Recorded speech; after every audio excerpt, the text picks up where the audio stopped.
Ask university students how much they text. They'll tell you it's nonstop. Pretty much 24/7. Greg Mayer-Algo says he sends out 200 texts a day. I don't really put a lot of thought into it. But some researchers at the University of Winnipeg are putting thought into it.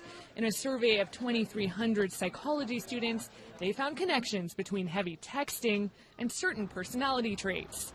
More than 100 texts a day were connected to putting less importance on leading an ethical and principled life. Students were more concerned with wealth and image, and also associated with higher levels of ethnic prejudice.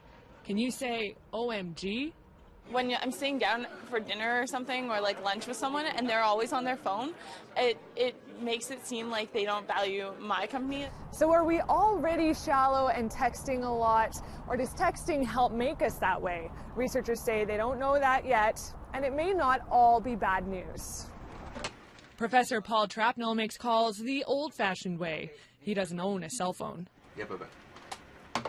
He tested what's known as the shallowing hypothesis. It says brief social media like Twitter or texting encourages shallow thinking. There may be changes in the culture that people are slightly less reflective than they used to be, but overall that may not be a bad thing. Researchers say this young, tech-savvy generation is still generally more tolerant and accepting than others.